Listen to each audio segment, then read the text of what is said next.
Hello, നമുക്കൊന്ന് consolidate sheet എങ്ങനെ enter ചെയ്യാൻ നോക്കാം. നമ്മൾ പുതിയ ഗ്രേഡ് കൺട്രോൾ ഷീറ്റ് പ്രകാരമാണ് ഇത് തയ്യാറാക്കിയിട്ടുള്ളത്. എന്തെങ്കിലും ഗ്രേഡിൽ മാറ്റങ്ങൾ വരികയാണെങ്കിൽ നമ്മളവിടെ ചേഞ്ച് ചെയ്യുന്നതോടുകൂടി അതാത് ഷീറ്റിൽ ചേഞ്ച് ആവും. ഓക്കെ, അപ്പോൾ ആദ്യമായിട്ട് നമ്മൾ ചെയ്യേണ്ടത് ഏറ്റവും ലാസ്റ്റ് വരുന്ന ഈ ഒരു മാക്സിമം മാർക്ക് സെറ്റ് ചെയ്യാനുള്ള ഏരിയയിലാണ്. ഇതിൽ നമ്മൾ CE, TE എന്നിവയുടെ മാക്സിമം മാർക്ക് ഓരോ സബ്ജക്റ്റിൻ്റെയും സെറ്റ് ചെയ്യേണ്ടതുണ്ട്. അപ്പോൾ ഇതിൽ ഞാൻ ഓൾറെഡി മാർക്ക് സെറ്റ് ചെയ്തിട്ടുണ്ട്. അങ്ങനെ എല്ലാ മാർക്കും കറക്റ്റായി സെറ്റ് ചെയ്താൽ ഈ ഇൻവാലിഡ് മാർക്ക് ഡിറ്റക്റ്റഡ് എന്നുള്ളത് മാറി പെർഫെക്റ്റ് എൻട്രി എന്നായി മാറും. പക്ഷേ ഇതിലൊരു ചെറിയ മിസ്റ്റേക്ക് വന്നിട്ടുണ്ട്. അതുകൊണ്ടാണ് അത് എയ്ത്ത് സ്റ്റാൻഡേർഡിൻ്റെ ആണ്. എയ്ത്തിന് നമുക്ക് ഫിസിക്സ്, കെമിസ്ട്രി, ബയോളജി എന്നിവർക്ക് C മാർക്ക് 5 മാർക്ക് വീതമാണ്. ഞാൻ 5 സെറ്റ് ചെയ്യണം. ഓക്കെ, ഇതുപോലെ പെർഫെക്റ്റ് എൻട്രി ആയി മാറും. നമുക്ക് ഏതെങ്കിലും മാർക്ക് കൊടുക്കാൻ വിട്ടാലോ അല്ലെങ്കിൽ മിസ്റ്റേക്ക് വന്നാലൊക്കെ അറിയാൻ വേണ്ടിയിട്ടാണ് ഈ ഒരു ഫീച്ചർ ഉൾപ്പെടുത്തിയിട്ടുള്ളത്. പിന്നെ നമ്മൾ ക്ലാസ് ടീച്ചർ നെയിം അവിടെ മാറ്റി കൊടുക്കാം. ജസ്റ്റ് പേര് മാറ്റിയിട്ടുണ്ട്. അങ്ങനെ മാറ്റി കൊടുക്കുന്നതോടുകൂടി നമുക്കിവിടെ ക്ലാസ് ടീച്ചറുടെ പേര് ഇവിടെയും, അതുപോലെ നമുക്ക് ഈ രണ്ടാമത്തെ ഷീറ്റായ T ഗ്രേഡിൻ്റെ ഇവിടെയൊക്കെ മാറിയിട്ടുണ്ടാവും. ഓക്കെ, നമുക്കിതിൽ ഓട്ടോമാറ്റിക് എത്ര A ഗ്രേഡ് ഉണ്ട്, B ഗ്രേഡ് ഉണ്ട്, C ഗ്രേഡ് ഉണ്ട് എന്ന് ടിയിൽ എത്ര A ഗ്രേഡ് ഉണ്ട് എന്ന് ടിയിലുള്ള ഗ്രേഡുകൾ കണ്ടുപിടിക്കാനുള്ള ഒരു ഫീച്ചറാണിത്. ഓക്കെ, അപ്പോൾ അത് നമ്മൾ ഇതിൽ ഈ ഷീറ്റിലുള്ള ഈ STR എന്നുള്ളതിൻ്റെ സ്ട്രെങ്ത്ത് നമ്മളെ ടോട്ടൽ സ്റ്റുഡൻറ്റിൻ്റെ എണ്ണം ഇവിടെ കൊടുക്കേണ്ടതുണ്ട്, സ്ട്രെങ്ത്ത് ഇവിടെ കൊടുക്കേണ്ടതുണ്ട്. ഓക്കെ, ഇതിൽ 41 ഇവിടെ 41 നമ്മൾ കൊടുക്കേണ്ടത്. 41 സെറ്റ് ചെയ്യാം. ഓക്കെ ഓക്കെ ഇപ്പോൾ നമുക്ക് അതിന് ശേഷം നമുക്ക് ഇവിടെ മാർക്ക് എൻ്റർ ചെയ്യാവുന്നതാണ്. ഓക്കെ, ഇപ്പോൾ നമുക്കിവിടെ C മാർക്ക് 10 കൊടുക്കുന്നത്.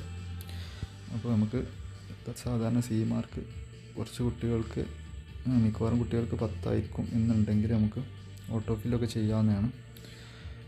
ഇതിൽ സെലക്ട് ചെയ്ത് ഡ്രാഗ് ചെയ്തിട്ട് ഇതിൽ ക്ലിക്ക് ചെയ്യുമ്പോൾ ഓട്ടോ ഫില്ല് എന്നുണ്ടാവും. അങ്ങനെ ചേഞ്ച് ചെയ്യാവുന്നതാണ്. പിന്നെ നമുക്ക് മാർക്കുള്ളത് മാറ്റേണ്ടത് നമുക്ക് മാറ്റുള്ള കുട്ടികൾക്ക് നമുക്ക് എന്ത് ചെയ്യാം, മാറ്റി കൊടുക്കാനൊക്കെ സാധിക്കും. ഓക്കെ,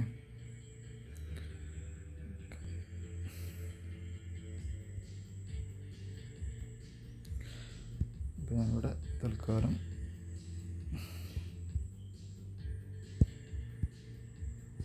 അങ്ങനെ ടൈപ്പ് ചെയ്യുന്ന സമയത്ത് നമുക്ക് ആബ്സെൻറ്റീസ് ഒക്കെ ഉണ്ടെങ്കിൽ നമുക്കിവിടെ ന്യൂമറിക്കൽ കീപാഡാണ് വരണമെങ്കിൽ ഈ ABCയിൽ ക്ലിക്ക് ചെയ്തിട്ട് നമുക്ക് മാറ്റാവുന്നതാണ്. ഇപ്പോൾ ആബ്സെൻ്റ് ഉണ്ടെങ്കിൽ AB എന്നാണ് കൊടുത്താൽ മതി.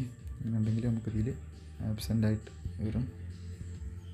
ഓക്കെ, ഞാനിവിടെ 10 മാർക്ക് കൊടുക്കണം. ഇവിടെ TEയിൽ ഞാൻ 40 കൊടുക്കണം. ഓക്കെ, അപ്പോൾ നമ്മൾ ഈ ഒരു സിസ്റ്റം പ്രകാരം മാർക്ക് വന്നിട്ടുണ്ട്. ഓക്കെ, ഇപ്പോൾ മലയാളത്തിൽ ഇപ്പോൾ നമ്മൾ CE എന്നുള്ളത് ഇവിടെ 20 കൊടുക്കുകയാണെങ്കിൽ ഇവിടെ ആ 20 ഗ്രേഡ് അനുസരിച്ചായിരിക്കും ഇവിടെ ഗ്രേഡ് വരും. ഓക്കെ, നമ്മൾ ഗ്രേഡ് കൺട്രോൾ ഷീറ്റിലേക്കാണ് അതിൽ പോയിട്ട് 20 ബേസ് ചെയ്തിട്ടുള്ള ആ ഒരു ക്രൈറ്റീരിയ ആയിരിക്കും ഇവിടെ സെലക്ട് ആകും. അപ്പോൾ നമ്മളിവിടെ കൊടുക്കുന്നത് കറക്റ്റ് അല്ലേ നോക്കണം. ഇതിന് വേണ്ടിയിട്ടാണ് ആദ്യം തന്നെ സെറ്റ് ചെയ്യാൻ പറഞ്ഞത്. ഓക്കെ, ഇനി നമുക്ക് ഞാനൊന്ന് സെറ്റ് ചെയ്ത് വെച്ചിട്ടുണ്ട്. ഇതിൽ ഒരു കുട്ടീൻ്റെ ഏകദേശം കൊടുത്തിട്ടുണ്ട്. പക്ഷേ ഈ കുട്ടി ഫെയിലാണ് കാണിക്കുന്നത്. കാരണം IT-യിൽ ഈ കുട്ടിക്ക് 11 മാർക്കുള്ളൂ. അതായത് E ഗ്രേഡ് കിട്ടിയാൽ 1 മുതൽ 8 വരെ E ഗ്രേഡ് ആണെങ്കിൽ ഫെയിലാവും. 8, 9, 10 E, D എന്നീ ഗ്രേഡുകൾ കിട്ടിയാലും ഫെയിലാവും. അപ്പോൾ നമുക്കിവിടെ 11 ഞാനൊരു 12 ആക്കുകയാണ്. ഈ കുട്ടി D ഗ്രേഡ് കിട്ടിയിട്ടുണ്ട്, അപ്പോൾ പാസ്സായിട്ടുണ്ട്. അതുപോലെ റാങ്കും വന്നിട്ടുണ്ട്. അപ്പോൾ ഏതെങ്കിലും വിഷയത്തിൽ ഏതെങ്കിലും ഒരു വിഷയത്തിൽ ഫെയിലാവുകയാണെങ്കിൽ റാങ്ക് ഉണ്ടാവില്ല. അതുപോലെ ഫെയിൽഡ് എന്ന് കാണിക്കുകയും ചെയ്യും. ഓക്കെ, അത് ഇനി നമ്മൾ ആബ്സെൻറ്റ് കൊടുക്കുകയാണെങ്കിൽ അതേ അവസ്ഥയാണ്. ഏതെങ്കിലും ഒരു സബ്ജക്റ്റിൽ ആബ്സെൻറ്റ് വന്നാൽ എ ബി എന്ന് കൊടുക്കുകയാണ്. ആബ്സെൻറ്റ് വന്നു കഴിഞ്ഞാൽ അതുപോലെ ഫെയിൽഡ് ആവും, അതുപോലെ റാങ്ക് ലിസ്റ്റിലും ഉണ്ടാവില്ല. ഇനി മെഡിക്കൽ ലീവ് ആണെങ്കിൽ അത് HM പെർമിറ്റ് ചെയ്ത മെഡിക്കൽ ലീവ് ആണെങ്കിൽ ML എന്ന് കൊടുത്താൽ മതി. ML കൊടുക്കുകയാണെങ്കിൽ പാസ്സാവും. ഓക്കെ, ആ രീതിയിലാണ് സെറ്റ് ചെയ്തിട്ടുള്ളത്. പിന്നെ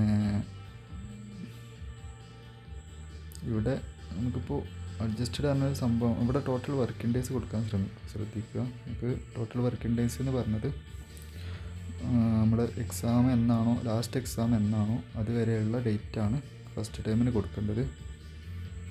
ഓക്കെ, അങ്ങനെ കൊടുത്താൽ മാത്രമേ നമുക്കിവിടെ ഈ ഒരു ഓരോ സ്റ്റുഡൻറ്റിൻ്റെയും അറ്റൻഡൻസ് ഇവിടെ കൊടുക്കാനുണ്ടോ, കുട്ടി എത്ര ദിവസം വന്നു എന്നുള്ളത്.